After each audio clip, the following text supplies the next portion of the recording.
If sprinkling Epsom salt or tossing eggshells could actually save your tomatoes, why do so many gardeners still lose fruit every summer?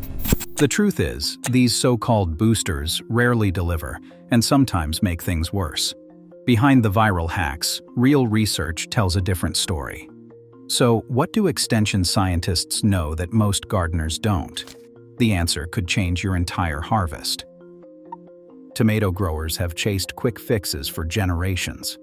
Epsom salt, once a staple in medicine cabinets, entered garden folklore with the promise of greener leaves and endless fruit.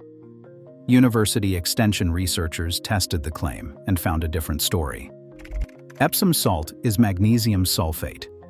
While tomatoes need magnesium, most soils already provide enough, and adding more does not guarantee better growth. In fact, too much magnesium can compete with calcium at the root level.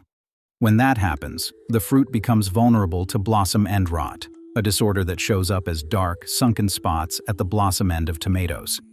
The real culprit is usually inconsistent watering, not a lack of magnesium.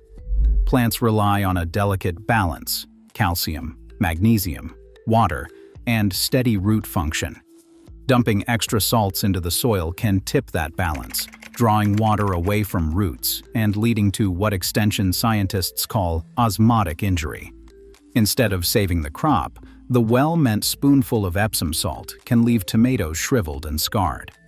Eggshells offer another popular kitchen remedy. The idea is that tossing a handful of shells into the planting hole will stop blossom end rot. Eggshells are made of calcium carbonate, and while calcium is essential, it does not become available to plant roots overnight. Extension research from Illinois and Mississippi State shows that unless eggshells are finely ground, almost to powder, and thoroughly composted, they can take a year or more to break down. Whole or crushed shells simply sit in the soil, releasing calcium at a glacial pace. For gardeners hoping to rescue this season's tomatoes, eggshells will not deliver a quick fix. The science points back to water management and healthy root systems, not a dash of kitchen leftovers. Powdered shells can speed the process, but even then, the effect is slow and limited compared to agricultural lime or gypsum, which are designed for rapid calcium release.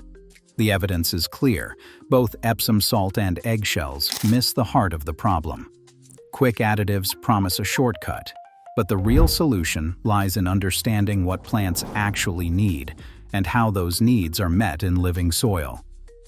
Extension scientists recommend focusing on steady moisture and balanced nutrition, not miracle cures from the pantry. When it comes to blossom end rot, the fix is rarely found in a jar or a carton. It is rooted in the basics: consistent care, not chemistry hacks. Coffee grounds, bone meal, and sugar water all promise to transform tired soil into a powerhouse for plants. Used coffee grounds, in particular, are hailed as a fix, all for acid-loving crops like blueberries. Yet when researchers at Oregon State University measured the pH of spent grounds, the results landed squarely in the neutral range, about 6.6. Any acidifying effect is fleeting at best. Layering grounds thickly on soil can even cause more harm than good, leading to compaction and waterlogging that stifle roots. The real lesson from extension studies is that coffee grounds work fine as part of a compost mix, but they will not reshape soil pH or unlock a secret growth spurt. Bone meal carries its own legend. The story goes that it guarantees more flowers and fruit because of its phosphorus content.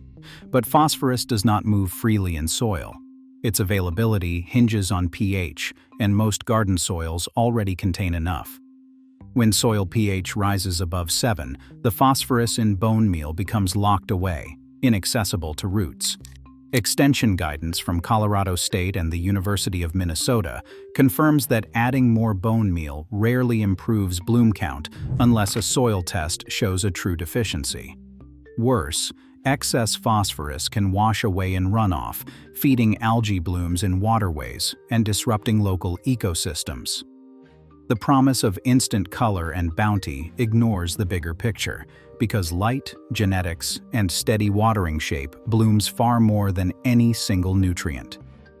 Then there is the sugar rush. Yeast, molasses, or sugar water are often pitched as direct plant foods, said to supercharge roots and double yields. But plants do not eat sugar. Microbes do. Extension microbiologists point out that dumping sugar into soil triggers a brief burst of microbial activity, but the effect fades quickly. There is no evidence that this microbial spike translates into bigger harvests or healthier plants. If sugar water truly doubled yields, commercial growers would have adopted it decades ago. Instead, the real drivers remain unchanged: available nutrients, water, and sunlight. The pattern is clear. These so-called boosters offer easy hope, but the evidence points back to the basics. Soil health is not about quick fixes. It is about understanding what is already present, what is missing, and how each input fits into the broader system. A soil test report from a university extension lab arrives with columns and numbers that can seem cryptic at first glance. Yet within those rows lies a clear map for what your garden truly needs. Each report breaks down key nutrients: nitrogen, phosphorus, and potassium, alongside the soil's acidity or alkalinity, usually described as pH class. These categories are not random. They reflect decades of research on what crops require to thrive. For most vegetables, including tomatoes, the report will highlight whether your soil falls below, within, or above the recommended range for each nutrient. Instead of guessing, these thresholds offer a direct answer. Is there enough nitrogen to fuel leafy growth? Is phosphorus present in a form roots can use? Is potassium high enough to support fruit and disease resistance? Interpreting the numbers starts with understanding sampling depth. Most labs recommend taking samples from the top 6 inches, where roots are most active and nutrient changes happen fastest. This ensures the results match the zone where plants actually feed. Next, the sufficiency logic comes into play. If a nutrient level lands in the sufficient or optimal range, adding more will not help and may even cause harm. When a value is low, the report may suggest targeted amendments, not a blanket fix, but a specific correction. The pH class acts as a gatekeeper, influencing how available each nutrient becomes. Reports often include guidance or links to extension pages for interpreting these results and choosing amendments. With this toolkit, you are equipped to move beyond guesswork and tailor your garden's care to what is really needed, not what is trending online. Compost, mulch, and a steady watering routine form the backbone of every thriving garden, no matter what the soil test says. Finished compost is not just a way to recycle kitchen scraps. It is a powerhouse for soil structure and biology. Each handful adds organic matter that increases the soil's cation exchange capacity, letting roots hold on to nutrients and water longer. Over time, composted soil becomes darker, looser, and more alive, supporting everything from earthworms to beneficial microbes.